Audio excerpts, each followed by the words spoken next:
And so you're gonna. Hi, Michelle. Hi, Sanders. And today we will talk about your piece, Speed Dating. Hmm. Can you just explain why is this title of the piece? Like the reason I created this piece, or just kind of like the history of this piece. Yes, but maybe before the history of the piece, how you choose the title? Mm. Why Speed Dating, right? Right.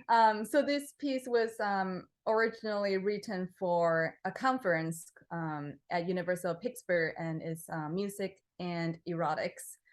And I know I want to do a piece about Asian American identities, and I've been thinking like what might be the very efficient way to get to know kind of like the Asian American, specifically young generations of experience, not only how the United States, the society view Asian Americans, but how Asian Americans view themselves too.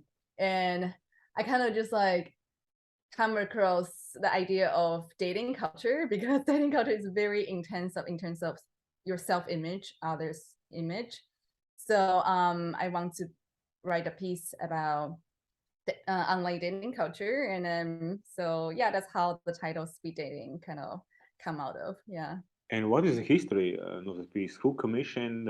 For whom it was meant? And Right. Yeah. This piece has kind of different versions now. So it started out as I call it a solo duet piece. So it's for a solo vocalist with a hand puppet. So it's like, even though it's so it's kind of like a duet, so because of the kind of the visual interaction between kind of like two characters, even though it was performed by only one soloist. So I call it like a solo duet work. And that was for the conference at University of Pittsburgh in 2019. And that piece was premiered by soprano Anna Elder. And it got performed again, actually by myself at different performances in Canada, in Southern California, in Utah, in the United States. And then it turned into a different version, the audio visual version, which has Ambisonics and 3-screen video. I think that's the one that you saw on my website. So that one I collaborated with the media artist Simona Fickle, and then I recorded the vocals from the soprano Anna Elder, and then kind of put them together. For that piece, it's Ambisonics, it's third order Ambisonics, so they are 16 channel of the surround sounds that, especially if you put on headphones in binaural format, you can hear the sounds traveling like 3D in your headphones. And that was performed for a concert at CCRMA, which is the Center for Computer Music in Center for Computer Research in Music and Acoustics at Stanford University. So that is kind of like how the second version, which is the audio visual version, come out of. And that one then later got performed in Northern Ireland and England, which is kind of interesting because it's a piece about Asian American, but it was performed in the United Kingdom, and it's interesting to see the audience reactions about the piece. And it also has kind of like a pop-up installation version, but that one kind of turned into a website installation because it happened during the pandemic. So what I did was the audience, they will watch the video documentation of this work, and then there's a QR code that they will lead them to a web page, kind of like just asking them questions. And yeah, it's kind of like an opportunity and time to reflect what they just experienced with the piece. So yes, that one was featured at New Music Gathering. It's kind of like also like a symposium / conference and performance events that happened every year in the United States. So yeah, it's kind of one idea that turned into very different formats. But I guess today in like we probably will focus on the audio visual, which is the multimedia version with for 3 screens, video and Ambisonics. Yeah. And what is the main message of the piece, right? The main message, I mean, it's talking about Asian American identities. I think that's also kind of a little bit of my personal journey of figuring out me as Asian American. I'm specific. I'm a 1.5 generation, so I'm kind of in a very I'm at a position that I'm not first generation. I'm also not second generation because I am an American citizen who grew up in not in the United States. I grew up in Taiwan, but then I moved back to the States when I was in my early 20s. So I kind of experienced and also identify with local cultures, both in the United States, but also in Taiwan. So this is a very kind of there's a lot of culture shocks, but also reverse cultural shocks with my kind of the cultural environments that I grew up in, and then the United States, which considered to be my hometown as well. So this is kind of also an opportunity for me to explore what it means to be Asian American. And I guess the message is just this piece, I try to examine the diversity of immigration within Asian American communities, and it touched on many different perspectives, from body image to sexualities to the history, specifically colonization in Asia, and how that kind of influenced Asian American identities in the States. I guess it just I just want to use this work to really kind of contemplate what it means, or what are some of the experience that Asian American come across. But I focus on the younger generation. Yes. Right. You said that this piece is about you exploring what does it mean to be American Asian or Asian American, right? Yeah. Right. Did you find answers? The answer? Yeah. Oh, this is a very hard journey. It's interesting because when I grew up in Asia, I don't have I have no idea, and I don't have to think about that I'm Asian because I'm right there. And then when I move here, all of a sudden that, oh, I guess I'm Asian, and then what does that mean? It's I've been living in the States for 8 years or 9 years now, almost. Yes. And I went through quite a journey of figuring out so many different levels of what it means. And even within Asian American community, there's different very diverse experience, because I'm East Asian, and East Asians experience probably very different from, let's say, South Asians or Southeast Asian. I feel like I was really trying to pack a lot of perspectives within that piece, which have 6 fictional characters. Although some of the characters, there's 2 characters, their stories were actually based on an Asian American writer. His name is Noel Alumit, and then he wrote a kind of one-man show theater piece. So there's some the fictional story was based on the specific work. And then they are the fictional characters were also based on some of the people that I interview with. So they or that the people I come across during my journey when I'm in the United States. So there are 6 fictional characters, right? Yeah. And it's like internal conversation between them, right? It's it's like a monologues. They're all talking about their side of the story.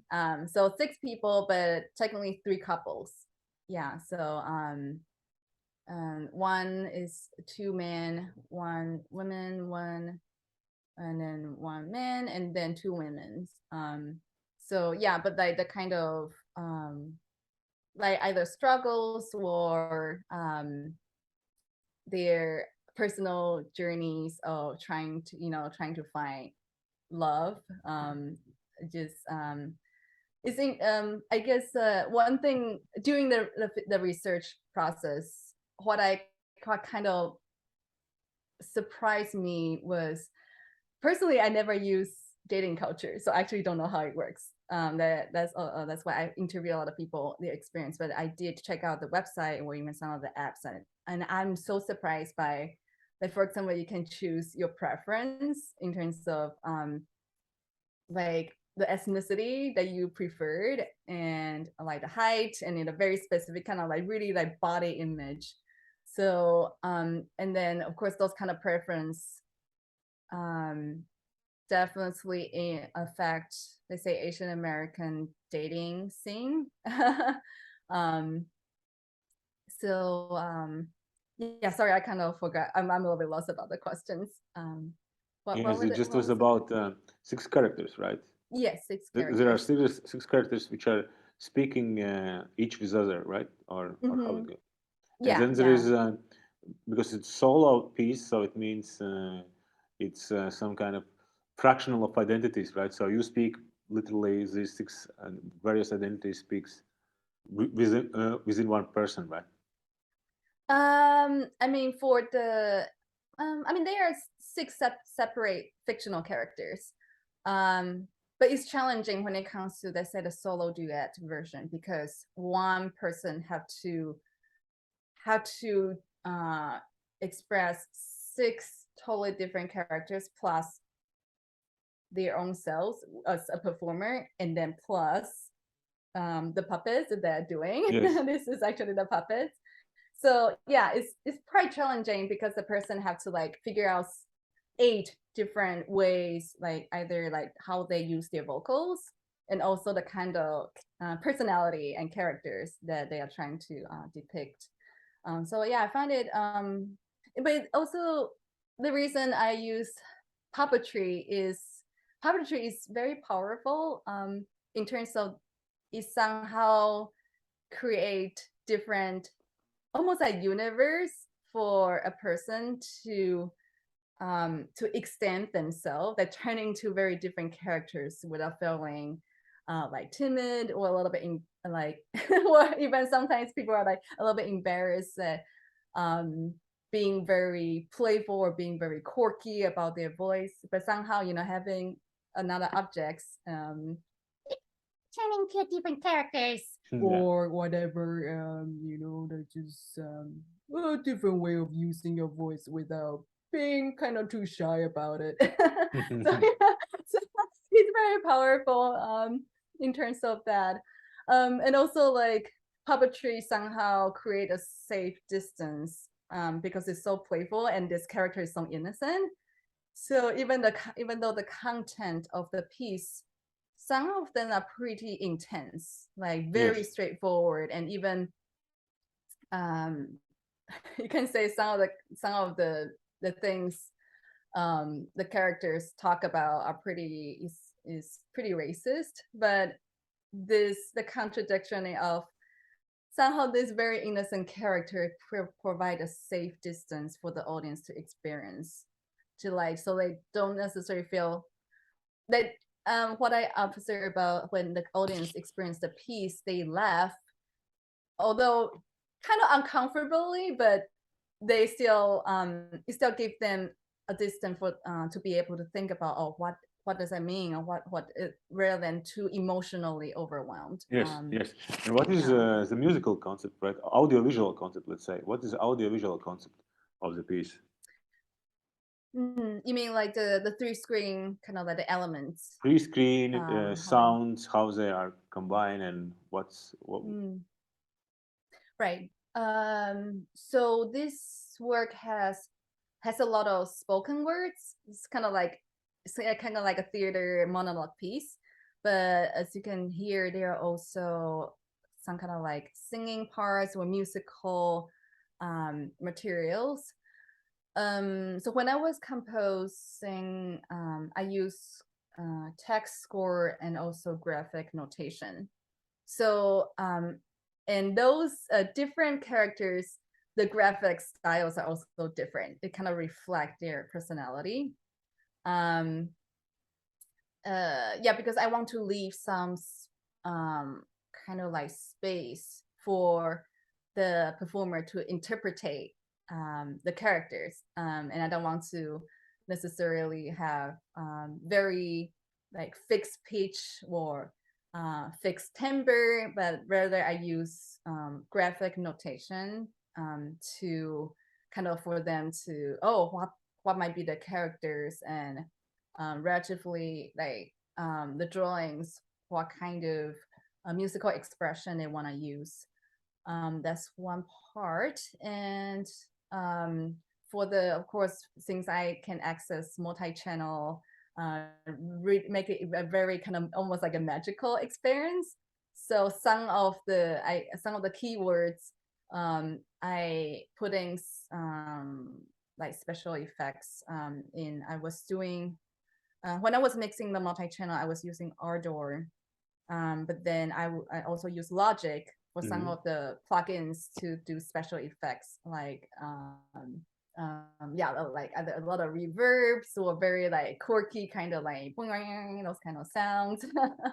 And then those the audio recording kind of affected my puppetry when I was recording video with the media artist. So how I did it is I played the audio track and then I do the puppetry along with the tracks. And then the media artists have the materials of the puppets. And then I believe she worked with, I think After Effects, that's the software, and then did some animations or kind of special effects to correspond to my puppetry playing, but also the audio effects. So yeah, there are different kind of layers of collaboration stages. Yeah. And what about the music, a sound concept, right? The sounds? Yes. Yeah. It's a very it's a heavily storytelling piece, and when it comes to sound,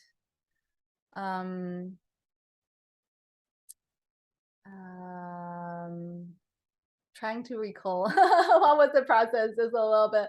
It was in 2019.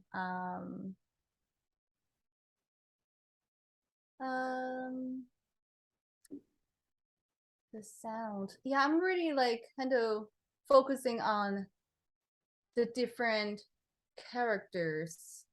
So like the kind of I do like imagine like either the how fast those characters speak, and maybe the kind of timbre those characters have, like lower voice, or very high pitched voice. I didn't really, I write in the text score that they're kind of like characters. Yeah, like this is a energetic young woman in their early 20s, or this is a shy, kind of reserved a man in their late 20s. I have those kind of description, but I'm really open for the performers to kind of like have their own input about the kind of sounds, which is the characters they're gonna work with. Yes, and what about dramaturgy, right? How dramaturgy of the piece is built? How can you say that again? Dramaturgy, I don't know, parts and logics between the parts of the piece. Are there? Oh, okay, yeah. So it started out as like a choir. So I guess that, yeah, because there are two different versions. For the soloist, every line is a different character. So it's kind of like a choir of introduction of all the characters singing stuff. And that specific movement, all the texts are actually from dating websites. So it's real dating website slogan, and I put them together. But then I specify, let's say this line is performed by Peter, and this line is performed by Camille. So these are the different characters of. So yeah, the soloists really have to figure out the different voices that they're gonna use for specific characters. So it's like every line they're gonna change their vocal either techniques or expression, and that's the first movement. And then it turns into the first couple. The two characters each have their own monologues, but before that there is kind of like a transition of introducing the character that's coming up. And how I did is also how the online dating apps works. So they were there. What's your name? What's your age? What's your preference? What's your preferred gender of dating? What's your interest doing? But what I did was I'd use different musical scales. So like da da da da da da da, or like pentatonic scale, or like different like Dorian, Phrygian, those kind of. So that kind of like also reflect the potential characters that each have. So yeah, so they are singing their profile of their information in skills.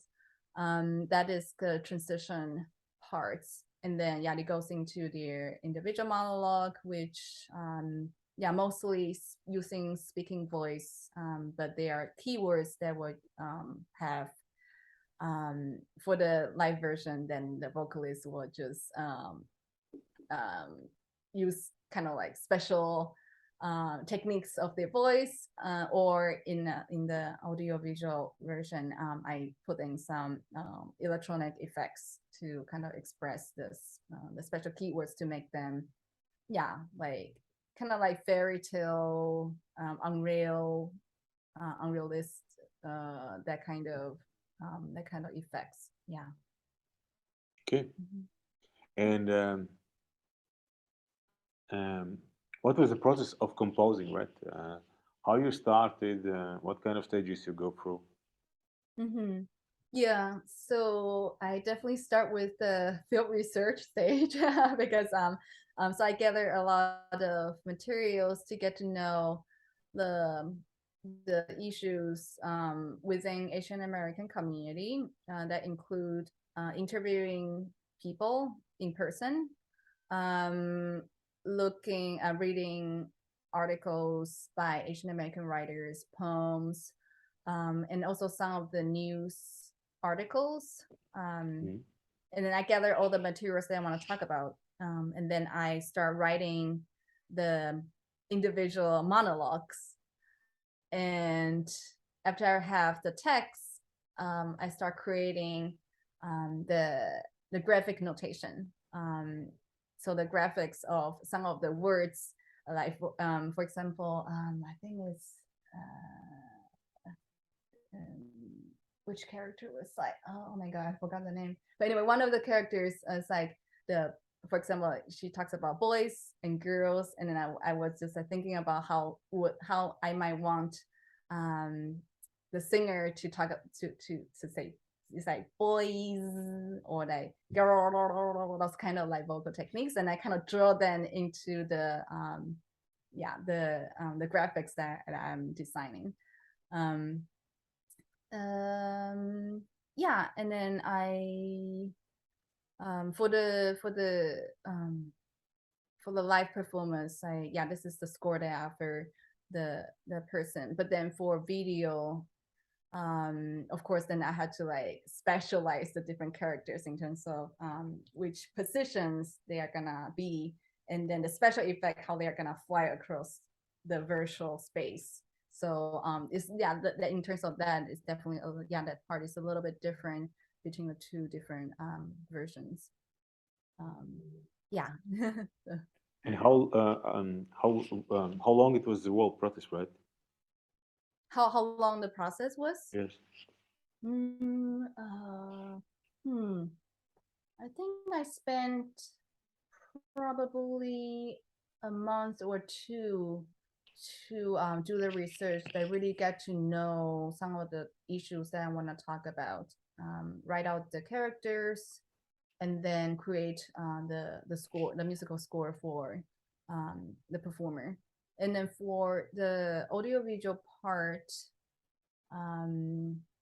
it was because it was kind of like a remote collaboration that the performer is in a different state, and so she went into like a studio, recorded her voice, and I have the stem audio. Then I put them together in my audio workstation software, did all the effects, and then I gave it to the media artist, and then we get together to record the puppetry. And then she did the she kind of like create the video herself. That process probably also like maybe 2 months.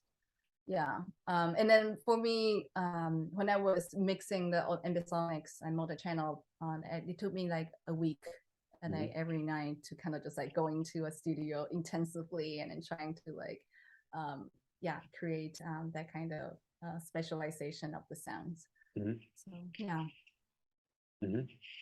And what kind of software you use for this video puppetry? For the video puppetry, so I was mixing the Ambisonics in Ardor. So I actually was doing the mixing at the Computer Music Research Center at Stanford, and the software was Ardor. But I believe the kind of the platform was developed by Fernando Lopez at Stanford. It's kind of like I couldn't really speak out about what was the software, but that was kind of like the platform that I was using to mix the Ambisonics. And then I work with Logic to plug in some special effects like reverbs, like flanger, those kind of electronics effects. And then for video, there was the media artists who mostly are doing the work. But like I say, I believe that you use After Effects for animated effects in the video. And then doing the performance, since it's 3 screen, so it was projected into 3 separate screens. And I think we were using MaxMSP to project the 3 videos with the 16-channel audio play at the same time. So I think that's kind of like the software that we're involved in doing the production. Yeah. And can you imagine the piece without this video or without puppetry, let's say, at all? Only like, can you imagine this piece as sound only? Ooh, yeah, I did. I did make it into like mini album, so I was just like listening to the audio. So it's kind of like listening to a storybook kind of. But like to have the for that one, I think like binaural really works. Binaural, which is kind of like, you decode the Ambisonics into just 2 like stereo listening, so you can still hear like the sounds, things like it's traveling in 3D within your headphones. I think that experience will really work for, even though it doesn't have a puppets and it doesn't have a video, and especially during the process, somehow the puppets already help the performer really distinguish different characters, so you can hear it even without visual stimulations or visual cues. Right. So it's just a different kind of context of experience, I guess. Like, and can you imagine this piece as, let's say, only visual, right? Or mostly with visual? Oh, without sound? Without sound. Oh, that's interesting. Oh. I wonder what people would think the story is about, like what the puppets was trying to say.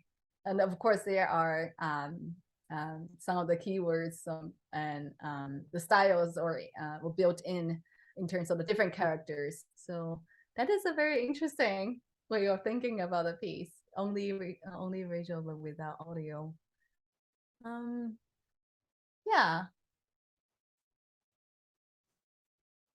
I can imagine that, but at the same time, and then it opens up so many different possibilities of what people would think this piece is about. Yeah. Did you like kind of have any thoughts about that? Like when you look, can you like what do you think that might be? I don't know. It's could it be like puppetry without words? This is good question. I think if the character is very strong, it could be. If character is strong, it could be right without sound as well. Yeah. But yes. Yeah, because I also I give the puppets different bow tie in the piece, so you can like kind of like just see, oh yeah, it's a different characters, but I try to also distinguish into like how I manipulate the puppets, like in terms of the speed, the kind of like character, and yeah. Right, you said that you work with some collaborator, right? With So collaborators. Yes. And how has this collaboration impacted, shaped the piece? Yeah, that's a great question. Yeah, because this piece is very collaborative. I believe it's like structure improvisation. So there's a lot of improvisation, but of course it's like almost I'm like a curator of there are some restraint of materials, but there's a lot of space for the performers to interpret that. So yeah, during the rehearsal in person, which was a while ago, yeah, I'm kind of and that was also the first time the performer got the puppets. So it's interesting to see like her put on the puppets and then kind of like adjusting her voice. And what did we yeah, kind of like during the rehearsal, we went through the materials, make sure that the different characters are like you come across that they are very different characters, even like adjusting the body gesture in terms of how they sit, even some of the props that maybe like with glasses, without glasses, this for the in-person performance, the computer screen is a big part of it. It's like a prop, and then how the puppets like go out of the screen, go in of the screen, like in terms of how the audience look, the performers sitting on stage. That part was also pretty important during the collaborative process. But I would say that how the soloist interpretate this work definitely later influenced me when we were working with the video. Yeah, like because the kind of voice she used somehow it's become like it's like leading how I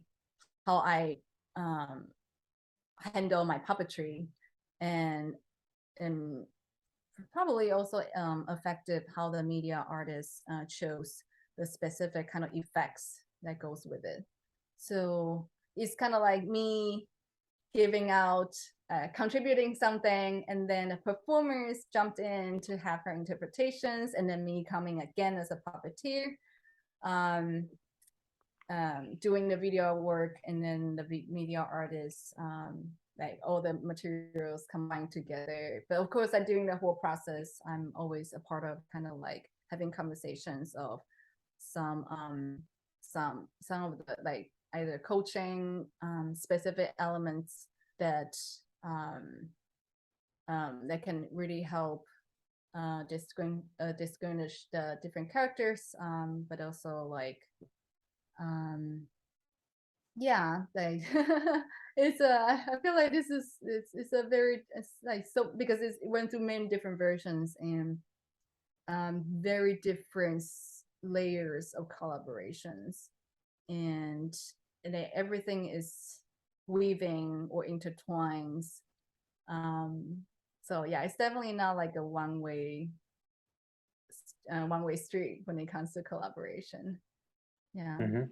And what is the three main learnings from you? What you learned during during creating this piece? Oh, yeah. yeah, this work definitely kind of, it's like it opens up the many other pieces after that, using puppetry to talk about sensitive social issues. Like I say, like puppetry, for me, there are two very obvious kind of effects, which is it creates a space for the musicians to extend their musical expression, but it also creates a safe distance for audience or even the musician themselves to perform and experience a piece that is that has some pretty intense or tough topics. So yeah, this is kind of, it's definitely become like the first like model of working with puppetry into my work. This is like the very first one. And yeah, this is also the first piece that I work with Ambisonics.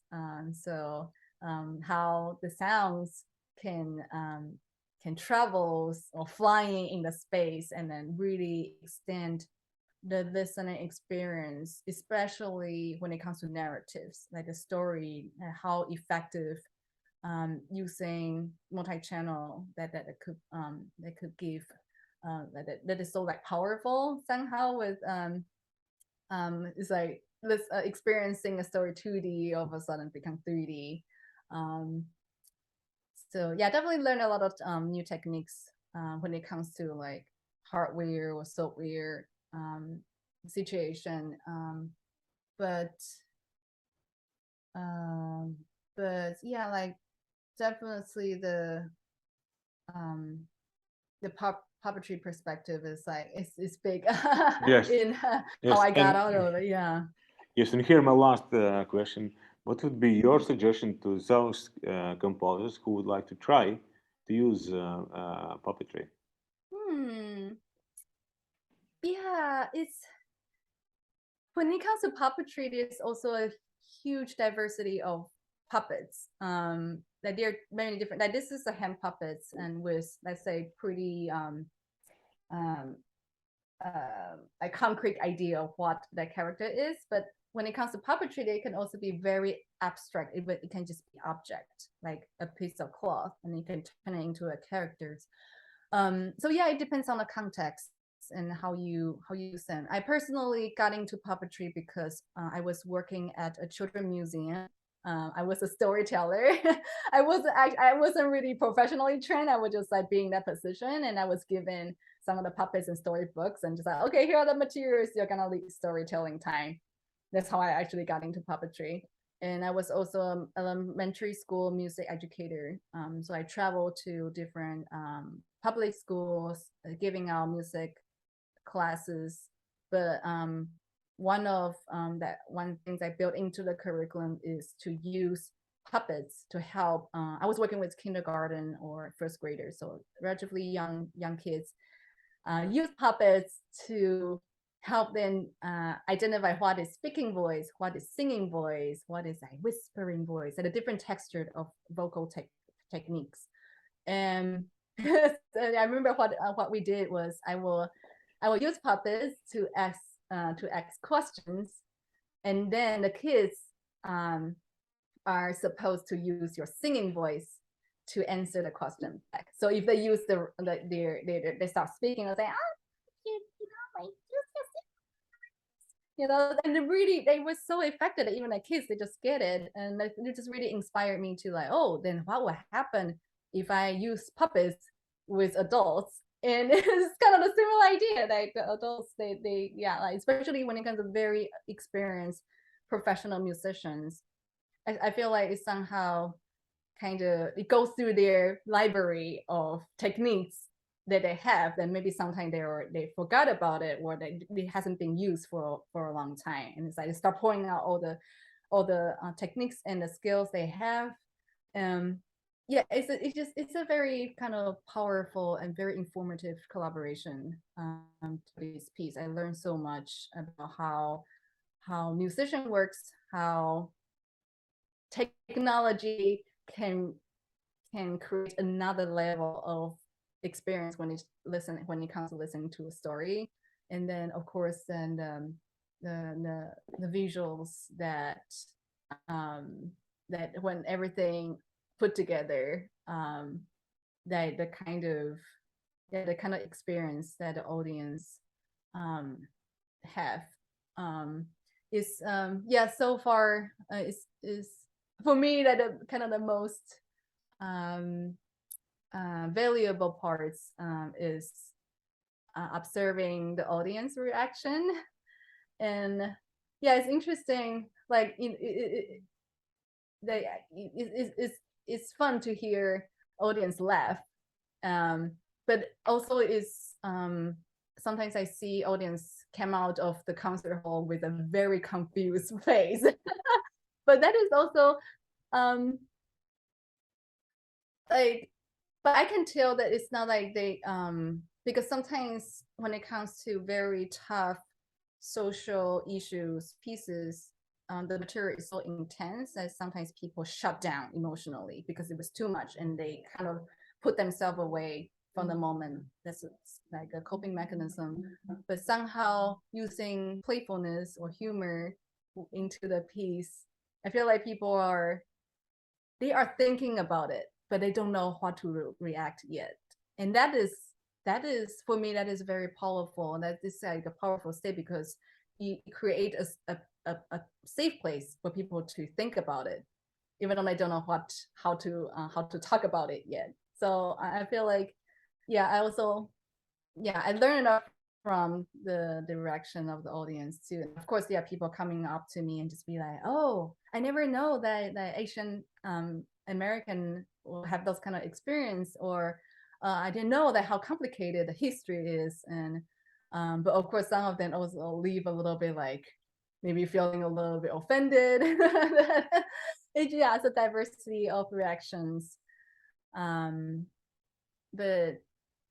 yeah, I feel like the little puppets is just definitely I'm still exploring more possibility of how to incorporate puppets. Like currently I'm actually building my own puppets because those are created by companies. They are used in early education field a lot. So yeah. Yes, thank you very much, Michele. Yeah, thank you.